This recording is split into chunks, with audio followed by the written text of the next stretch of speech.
I'm Sarah, and Thanksgiving was always my favorite holiday. Not because of the food, though my mom's stuffing could win awards, but because it was the one time of year my entire family gathered under one roof. Every year we had the same traditions: Dad carving the turkey, Grandma sneaking me extra pie, my little cousin trying to get away with eating only mashed potatoes. It was comforting, predictable, safe. At least, it used to be. This year, Thanksgiving changed everything I thought I knew about my family and my own safety. We'd all gathered at my parents' house in upstate New York. It was snowing lightly outside, giving everything that picture-perfect holiday feel. The smell of roasted turkey and cinnamon filled the air. I was sitting at the long dining table between my older brother, James, and my Aunt Linda, chatting about work, when my phone buzzed in my lap. I glanced down, thinking it was just a friend wishing me happy Thanksgiving. But when I saw the message, my heart dropped. Walk away immediately. Say nothing to anyone. The number was unknown. My first instinct was that it was some spam or prank, but there was something about the tone, the urgency, that made my skin crawl. I looked up slowly. Everyone around me was laughing, passing dishes, clinking glasses. Nothing looked wrong. But the words burned in my mind. Walk away immediately. Say nothing. I slid the phone under the table and typed back. Who is this? A second later, another buzz. No time. Go to the bathroom now. Take your purse. Trust me. I felt my stomach knot. I didn't want to make a scene, so I excused myself, telling my aunt I needed to use the restroom. I took my purse, forcing a smile as I stood up. My legs felt heavy, like my body already knew something bad was about to happen. The bathroom was just down the hall. I locked the door, my hands trembling, and texted again. What's going on? This time, the reply took a few seconds. Then, your phone is being tracked. Someone at that table is not who you think they are. Leave the house now. I froze. My phone? Tracked? By who?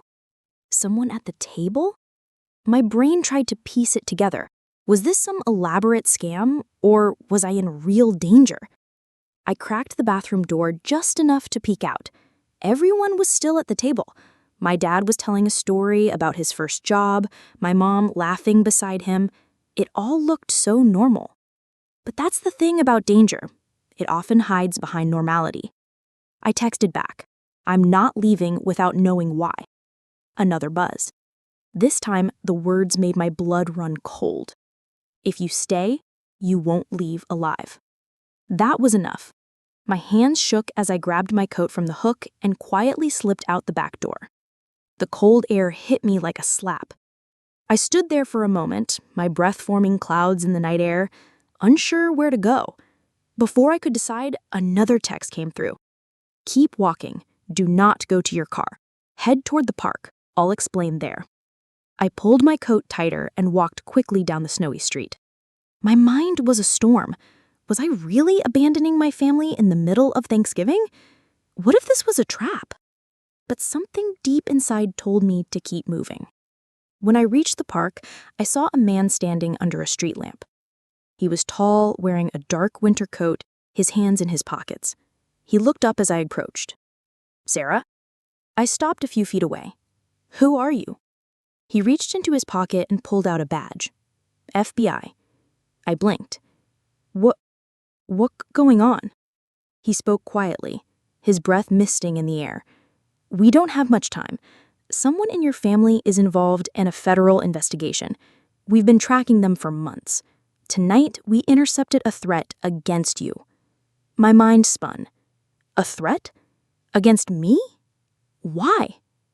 He said, because you know something you don't realize you know, and they can't risk you figuring it out.